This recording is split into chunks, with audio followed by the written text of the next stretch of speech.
Anak itik berenang di kali, berenang juga si bebek putih. Salam berjumpa kita kembali dalam berjiwa hati yang putih. Assalamualaikum warahmatullahi wabarakatuh.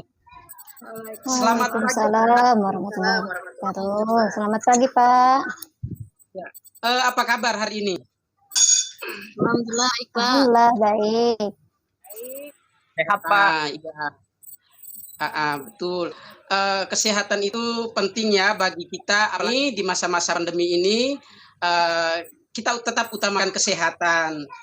Kemudian sebagai wujud dari rasa syukur kita atas nikmat kesehatan ini, sebelum memulai pembelajaran ini, Bapak mengajak kita semua untuk menyerahkan sepenuhnya pembelajaran ini kepada Tuhan Yang Maha Kuasa. Bapak minta ketua kelas untuk memimpin kita dalam doa.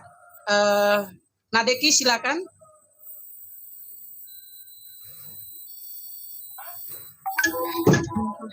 Baik, teman-teman, sebelum kita mulai, mari kita berdoa terlebih dahulu.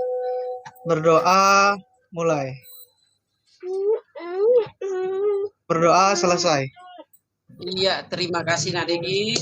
Ya, mudah-mudahan sebagaimana yang Tuhan sampaikan bahwa barang siapa yang mensyukuri nikmat Tuhan, maka nikmat itu akan ditambah. Namun jika barang siapa yang mengkufuri nikmat Tuhan, sesungguhnya azab itu sangat pedih. Baiklah, pada kesempatan pertemuan ini, anak-anak sekalian, ada satu hal yang mau Pak sampaikan sebelum memulai pembelajaran, bahwa kita patut bersyukur di masa pandemi ini kita masih tetap menjalankan aktivitas pembelajaran dengan cara atau melalui media daring seperti ini.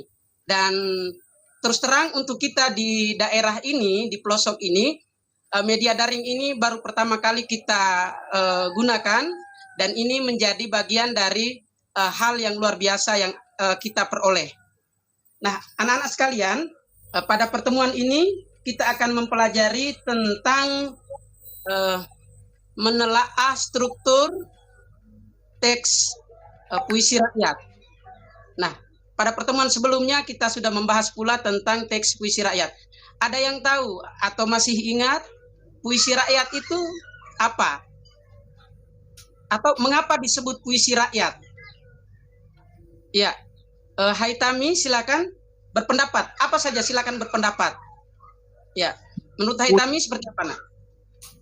Begini Pak, puisi rakyat itu contohnya pantun. Iya. Nah, terus apalagi? Syair dan gurindam, Pak. Iya, benar sekali. Boleh kita beri tepuk tangan untuk Nak Haitami? Iya, luar biasa ya. Ingatannya masih baik dan memberikan pandangan kepada kita semua untuk bisa masuk pada materi kali ini. Nah, anak-anak sekalian, pada pertemuan kali ini kita akan membahas tentang struktur teks puisi rakyat. Pak tanya dulu, ada yang tahu arti kata struktur? Ada yang tahu? Tidak. Ya, tidak tahu ya. Pernah dengar kata struktur ya? Atau baru kali ini? Pak, susunan. Nah, ini kira-kira dari apa yang sudah pernah didengar itu, kata struktur itu artinya apa? Struktur itu susunan, Pak. Susunan yang rapi mulai dari atas sampai bawah.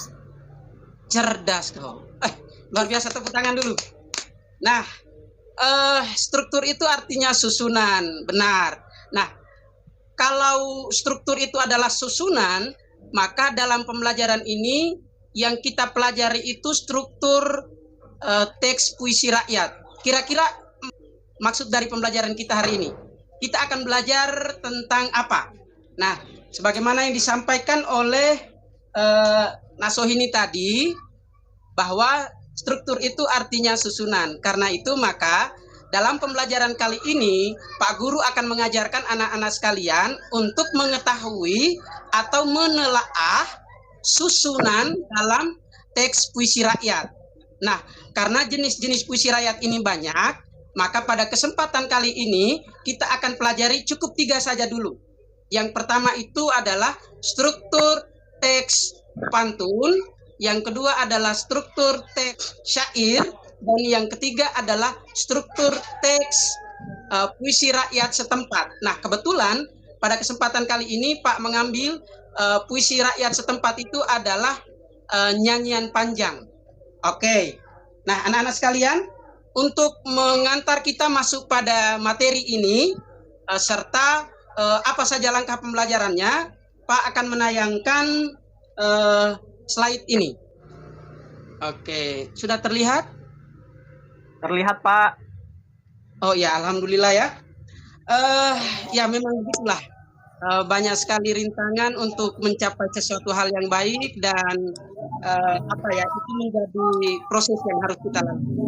Nah, anak-anak sekalian, kita masuk pada materi yaitu menelaah struktur teks puisi rakyat, pantun, syair, dan nyanyian panjang. Nah, tujuan pembelajaran kita pada pertemuan kali ini adalah anak-anak, kita akan menguraikan struktur pantun, kita juga akan menguraikan struktur syair, dan kita pula akan menguraikan struktur nyanyian panjang. Nah, anak-anak sekalian, untuk langkah pembelajarannya, Pak Guru akan menggunakan metode diskusi kelompok. Sebentar nanti, kalian yang sudah ada pada kelompok masing-masing akan berdiskusi tentang struktur pantun, syair, maupun nyanyian panjang yang Pak Guru berikan. Oke. Nah, kita masuk pada materi. Struktur teks pantun. Yang pertama adalah larik. Ya. Sohini, silakan. Larik adalah baris dalam saja atau puisi termasuk pantun. Satu larik pantun terdiri dari 8 sampai 12 suku kata, Pak. Iya, gitu. Jadi larik itu kalau kita terjemahkan secara sederhana itu artinya baris. Nah, satu baris. Kalau kita terjemahkan dalam bentuk paragraf, dia seperti kalimat. Jadi mengandung satu pengertian. Nah, kemudian larik itu biasanya ada dalam puisi, termasuk puisi rakyat, yaitu pantun. Kemudian yang membedakannya adalah pantun ini satu lariknya terdiri dari 8 sampai 12 suku kata. Jadi nanti kita akan hitung. Misalnya tadi ada pantun yang Pak Guru gunakan di awal pertemuan tadi, yang untuk menyapa dan menyalam kita semua. Anak itik berenang di kali. Nanti untuk larik satu itu kita hitung. Anak itik berenang di kali. Oke, Pak Guru ulangi. Nak Haitami bisa menghitung berapa jumlah suku kata dalam larik anak itik berenang di kali. Coba dihitung. Anak itik berenang di kali. Ada 5 suku kata, Pak. Ada 5 suku kata? Ya. Oh, iya. Nah, Haitami hitungnya gimana? Coba. Anak itu satu ya? Ya. Oh, iya. Jadi gini, Pak Guru jelaskan dulu. Ya, Pak Guru jelaskan. Banyaknya, Pak. 9. Ya, siapa yang mau hitung? Anak 2, itik 3, 4, berenang itu 3, dikali. Oh, 10 dia, Pak. Dikali. Iya, 10. Tepuk tangan dulu. Jadi begitu ya cara hitungnya ya.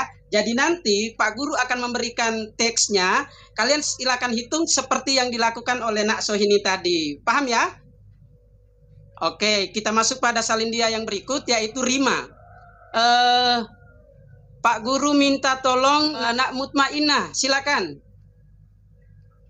Baik, Pak. Rima adalah pengulangan bunyi yang berselang, baik pada bagian awal, tengah, maupun akhir sajak puisi, termasuk pantun. Urutan rima harus mengikuti abjad. Rima pantun yakni rima selingkung atau silang yakni ABB. Iya, seperti itu ya. Terima kasih, Nak. Jadi, rima itu artinya pengulangan bunyi akhir. Bunyi akhir pada setiap larik. Jadi contohnya tadi, anak itik berenang di kali. Nah, bunyi suku kata akhir pada kata kali dalam larik pertama itu, itulah yang disebut dengan rima. Nah, karena larik ini berada pada larik pertama, maka lariknya menjadi A. Begitupun ke bawah. Jika masih sama, maka lariknya masih A. Jika ada perubahan, maka lariknya mengikuti urutan larik sebelumnya. Jadi A berarti B. Nah, untuk pantun, itu rimanya adalah AB, AB. Oke, kita lanjut. Struktur teks pantun yang berikut adalah sampiran. Ya, siapa bisa bantu untuk membacakan ini? Saya, Pak. Ya, silakan. Sampiran adalah larik kiasan pada pantun yang letaknya berada pada dua larik awal. Sampiran berisi hal-hal yang bersifat kiasan yang saling berhubungan antara larik pertama dan larik kedua, namun tidak berhubungan dengan larik-larik selanjutnya. Biasanya sampiran memuat ungkapan, keindahan alam dan perilaku. Iya, betul. Terima kasih. Luar biasa ya. Nah, anak-anak sekalian, struktur yang berikut yang ada di dalam pantun itu disebut dengan sampiran. Sampiran itu adalah larik kiasan, atau kalau kita mau bilang itu, kita ibaratkan itu dia seperti bunga-bunga lah. Atau kalau dalam masakan, dia itu seperti bumbu untuk menghiasi atau untuk membuat cita rasa masakan itu menjadi enak. Nah, itu sampiran. Nah, sampiran ada pada larik pertama dan larik kedua. Larik pertama dan larik kedua memiliki hubungan.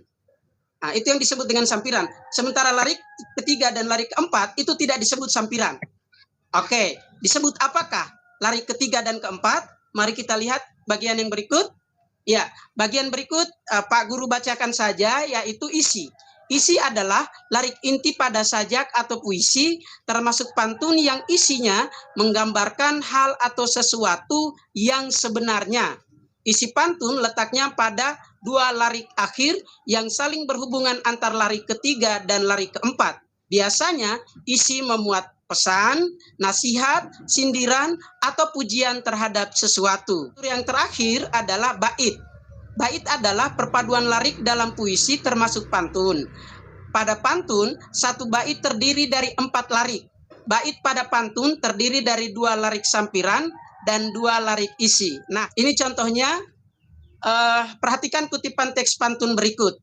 Jalan-jalan ke Adonara, singgah sebentar di tokoh indah. Kalau ingin hidup tak lara, jangan lupa rajin beribadah. Nah, itu contoh dari teks pantun. Ya, anak-anak sekalian, pantun ini biasanya digunakan juga dalam kehidupan sehari-hari. Kalau anak-anak pernah menonton tayangan Facebook, Facebooker di SCTV, itu berarti pantun ini sering digunakan. Atau kalau di sekitar kita itu seperti ketika ada tarian dolo-dolo. Nah, pantun ini biasa digunakan. Nah, Pak contohkan seperti ini. Jalan-jalan ke Adonara, singgah sebentar di toko indah. Kalau ingin hidup tak lara, jangan lupa rajin beribadah. Nah, seperti itu ya. Oke, anak-anak, sekarang kita masuk teks puisi rakyat yang kedua, yaitu syair. Nah, dalam syair juga ada strukturnya seperti pada pantun, ada lariknya juga. Bedanya pada teks syair ini, jumlah lariknya, jumlah suku kata dalam larik itu 8 sampai 14 suku kata. Kalau tadi pantun 8 sampai 12. Sementara pada syair 8 sampai 14 suku kata. Pak lanjut, agak cepat. Begitupun yang kedua adalah rima. Bedanya dengan pantun, rima syair ini A, berarti sama bunyi akhir pada setiap larik. Lanjut, bagian isi. Nah, sama dengan pantun, isi pada syair itu mewakili apa yang ingin dipesankan oleh penulis syair tersebut. Nah, bedanya adalah pada pantun, isi itu diwakili oleh larik ketiga dan larik keempat. Sementara pada syair, seluruh larik atau 4 larik itu merupakan isi dari syair tersebut. Nah, berikutnya adalah bait. Sama dengan pantun, syair ini satu baitnya terdiri dari 4 larik. Nah, ini contoh teks syair. Perhatikan kutipan teks syair berikut. Adonara pulau yang indah, bila tinggal tak ingin pindah. Hati siapa jika gundah, datang di sini kita mawadah. Nah, bunyi dah pada akhir setiap larik itu merupakan rima. Nah, anak-anak sekalian, kita masuk pada teks puisi rakyat yang ketiga, yaitu nyanyian panjang. Nah, nyanyian panjang itu ada beberapa contoh yang ada di daerah kita, ada Inahai Atakiri, ada Soleh Oha, dan ada beberapa yang lain. Nah, di dalam nyanyian panjang itu strukturnya hampir sama dengan pantun maupun syair. Mari kita lihat, satu larik nyanyian panjang terdiri dari 8 sampai 14 suku kata. Nah, yang kedua adalah rima. Rima pada nyanyian panjang tidak memiliki rima yang tetap. Misalnya AB seperti pada pantun, atau A seperti pada syair, melainkan rima acak. Jadi kadang dia mulai dengan A, lalu B, lalu C, lalu A lagi. Ataupun kadang dia bisa berubah A, B, B, B. Nah, seperti itu, C. Oke, nah bagian berikutnya adalah struktur teks nyanyian panjang, yaitu isi, sama dengan syair dan pantun, dan bagian berikut adalah bait. Nah, bedanya pada nyanyian panjang, jumlah larik dalam satu bait tidak sama, tidak konstan. Jadi dia bisa berubah-ubah. Kadang satu bait bisa berisi 4 larik, kadang pula satu bait berisi 2 larik, bahkan kadang satu bait berisi 3 larik. Oke. Nah, ini contoh nyanyian panjang. Di atasnya itu syair menggunakan bahasa daerah Lama Holot. Sementara di bawahnya itu arti dari nyanyian panjang tersebut. Oke. Nah, bagian berikutnya anak-anak adalah kesempatan kalian untuk berdiskusi. Nah, Pak akan membagikan LKPD ini, lalu kalian akan berdiskusi untuk menentukan apa saja struktur dari teks puisi rakyat tersebut. Baik. Sebelum masuk pada diskusi kelompok, ada pertanyaan anak-anak? Ya, tidak ada ya? Tidak Oke. ada, Pak. Ya, kalau tidak ada maka kita langsung masuk ke dalam diskusi kelompok. Untuk diskusi kelompok ini, kelompok yang sudah terbentuk, silakan berdiskusi lalu menyampaikan hasil diskusinya. Oke Pak, beri waktu berdiskusi sekitar 15 menit. Oke, Pak akan mengamati jalannya diskusi di tiap-tiap kelompok. Baiklah, waktu berdiskusi selesai anak-anak. Mari kita masuk pada bagian yang berikut, adalah bagian melaporkan atau mempresentasikan hasil diskusi kelompok. Ya, kelompok LKPD-nya sudah ada, tadi sudah dibagikan. Di dalam LKPD itu berisi apa-apa saja yang ditanyakan dalam teks puisi rakyat yang berkaitan dengan strukturnya. Ya, jadi Pak bacakan sekali lagi, yang diuraikan dalam struktur pada LKPD itu adalah jumlah suku kata, kemudian rima, kemudian isi pada sampiran itu menjelaskan tentang apa, sampirannya menceritakan tentang apa, kemudian isi pada bagian isi itu dia menceritakan tentang apa. Oke, silakan kelompok 1 melaporkan. Ya, terima kasih kelompok 1, dan kelompok 2 silakan menanggapi. Oke, terima kasih anak-anak sekalian. Nah, itu tadi hasil diskusi kelompoknya. Pak ingin merefleksikan kepada kita semua tentang pembelajaran materi pelajaran kita hari ini, yaitu puisi rakyat adalah teks puisi yang berkembang di tengah-tengah rakyat, dan biasanya dia bersifat kolektif. Nah, kemudian teks puisi rakyat ini juga berkembang, seringkali penciptanya itu kita tidak tahu. Nah, kemudian kita mulai masuk pada bagian teksnya. Untuk struktur teksnya itu, Pak ulangi sekali lagi. Yang pertama tadi yang kita pelajari apa strukturnya? Yang paling pertama sekali, yang bentuknya seperti kalimat. Ada yang tahu bentuknya itu namanya apa? Larik, Pak. Ya, benar, larik. Kemudian bagian yang kedua, setelah larik, ada larik 1 dan larik 2. Itu termasuk struktur bagian apa? Ada yang tahu? Hampir. Ya, sampiran puisi. Bait, Pak. Bait. Iya, sampiran.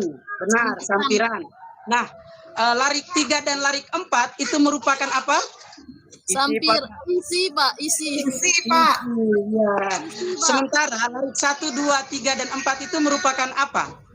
Bait, Pak. It. Iya, baik. Oke. Terima kasih untuk kalian semua. Tepuk tangan dulu.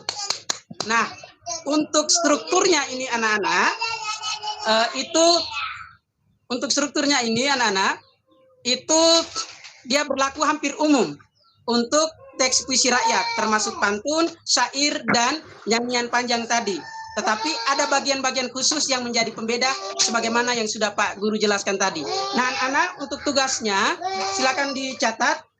Tugasnya adalah peserta didik menulis satu teks puisi rakyat, baik itu pantun, syair, dan nyanyian panjang. Pada pertemuan berikutnya anak-anak, itu kita akan membahas kebahasaan pada teks puisi rakyat, anak. Terima kasih atas pertemuan hari ini. Mohon maaf, Pak Guru, mohon maaf ya, tadi ada kendala jaringan sempat keluar, kemudian sempat juga tidak bisa masuk untuk mempresentasikan salindianya. Terima kasih atas partisipasinya, kerjasamanya, kalian semua aktif, kalian semua hebat. Dan terakhir pesan Pak, di masa pandemi ini tetap jaga kesehatan, itu yang paling utama. Dan anak-anak sekalian, pembelajaran kita ini juga memiliki manfaat dalam kehidupan kita sehari-hari, yaitu dari isi atau pesan yang disampaikan oleh teks puisi rakyat, bisa kita ambil maknanya, bisa kita ambil nilainya untuk kita gunakan dalam kehidupan sehari-hari.